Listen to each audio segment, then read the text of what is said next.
Chief of Defense Staff, General Christopher Musa, has expressed hope that Finland will extradite the factional leader of the indigenous peoples of Biafra, Ekpa, Simon Akpa, to Nigeria to face justice following his arrest.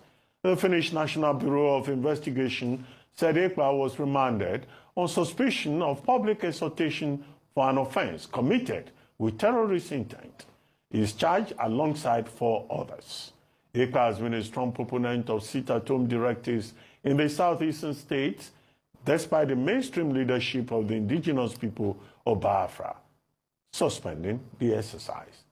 In a statement, Director of Defense Media Operations called for Ekpa to be brought to Nigeria for trial. The Finnish Central Criminal Police confirmed the arrest in a statement on Thursday, noting that the other suspects were apprehended for allegedly financing terrorist activities. Joining us now as we look at possible extradition and other legal issues on the arrest is Vince Onyekwelu, a former British police officer and national security risk strategist. He's joined by Chukwuma Ezeala, a lawyer.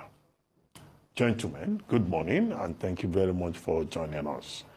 Well, just to set the ball rolling, I would like to ask both of you, what's your take in this matter? Ekpa, speaking again and again through Emma Powerful, says Ekpa is not part of a sit-at-home protest, that they are not part of it. Simon Akpa, who is described as a factional leader of Ekpa, in 2023 said Igbos should not go out to vote, that there should be no election in the southeast. Nigeria, moved in then and said the Finnish government should help us out.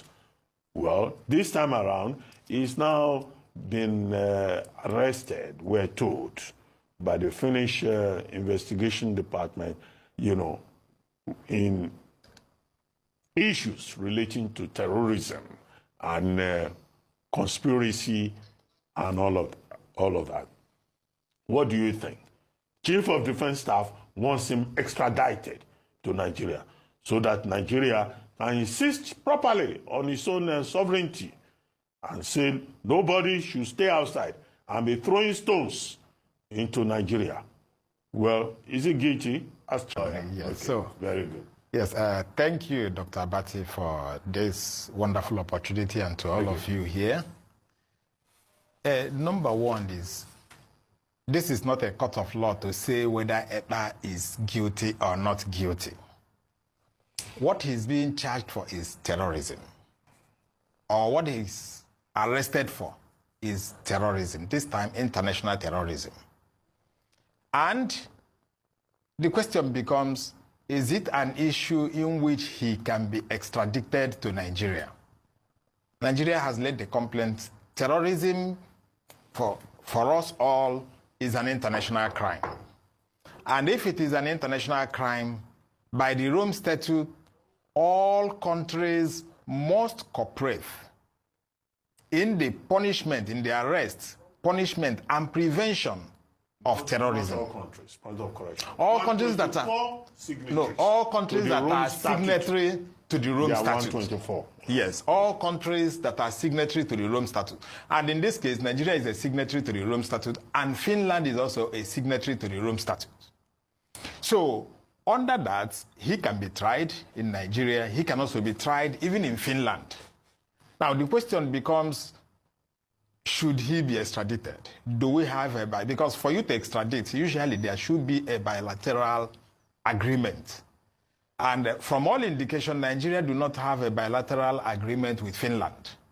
However, since it's an international crime, he can still be extradited to Nigeria based on the international conventions and the Rome Statute. So, but it's a question of also, what will be the conditions? The conditions will now be onerous. Can Nigeria satisfy the requirements of extraditing one to Nigeria without having a bilateral agreement with Finland? So this is where we are. Going into the accusations against him, we are from Nigeria. Some of us are from the southeast, and we know that the act of terrorism, which involves instilling fear on civilian population to achieve a political goal, because you must understand what is the meaning of terrorism.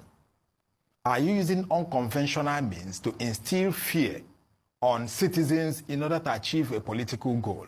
Once it's there, and especially once there is harm, and once people are dying, then certainly the conditions may have been fulfilled. But like I said, it's only the courts of law, either in Finland or in Nigeria, that can determine that. And it's evidence that will assist us to solve that.